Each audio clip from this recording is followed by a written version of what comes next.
4 successful terror attacks in 7 months and 7 attacks stopped. But you want to talk about... Tommy Robinson hints at what Sadiq Khan doesn't want in the spotlight. You're not going to believe what just came out. While the headlines have been locked on the usual political drama, something else has been bubbling beneath the surface, and Tommy Robinson has just stepped forward with what he says is the missing piece of the puzzle. This isn't just a casual swipe at London's mayor. This feels personal. In an interview that's already circulating online, Robinson didn't mince words. He claims there's a subject, a particular detail that Sadiq Khan would rather not see dragged into the public conversation. And while Robinson stopped short of dropping any classified bombshells, the way he framed it was enough to get the public talking. So, what's this all about? According to Robinson, the point isn't just the thing itself, but what it says about leadership in London right now. He paints a picture of a city at a crossroads, spiraling crime statistics, strained community relations, housing pressures, and then asks, how much of this is being honestly addressed, and how much is being quietly brushed aside? The moment he said, there's one topic Khan won't touch, because it undermines his entire narrative, you could practically hear keyboards firing up.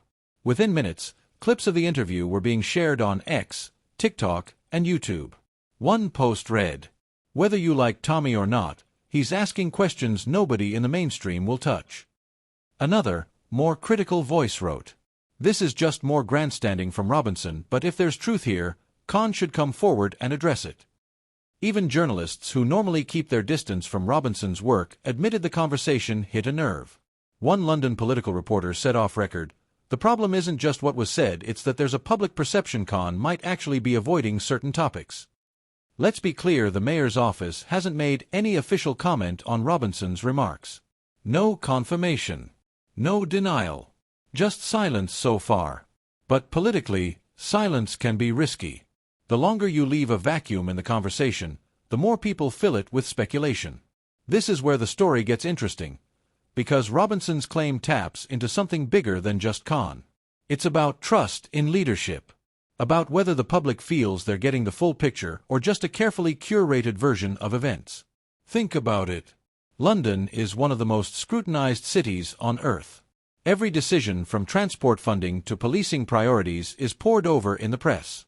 But the decisions about what doesn't get talked about, those are harder to spot. And that's where Robinson is hitting. He's essentially challenging Khan, put it all on the table. Let the people decide. Some political analysts say this is a clever move by Robinson.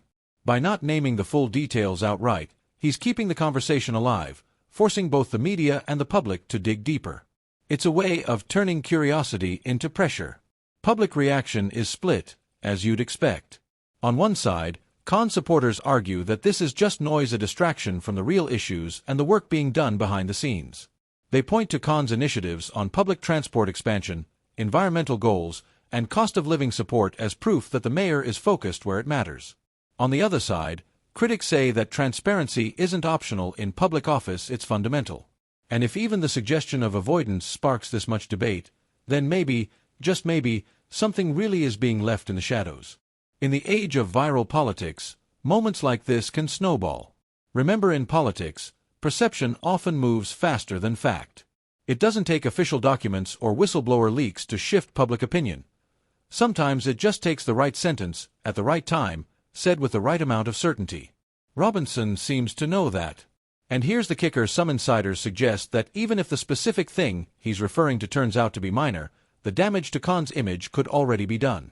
Because now, the public is primed to wonder, what else is off limits? As one political strategist put it, if you're defending yourself against a mystery, you're already losing the narrative. It's not about whether the claim holds water yet, it's about who's controlling the story. For Khan, the options are tricky. Address it directly, and you give Robinson's comments even more oxygen.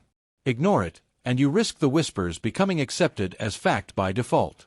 Either way, this moment has already entered the public consciousness.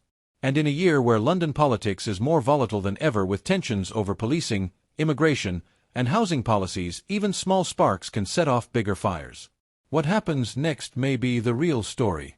Does Khan step forward to clarify, or does he ride it out and hope the media cycle moves on? Will Robinson keep pressing, dropping more hints, until he forces a direct confrontation?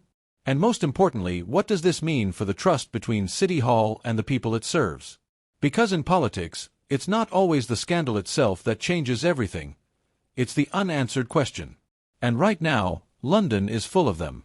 Leave your thoughts in the comments below and don't forget to subscribe.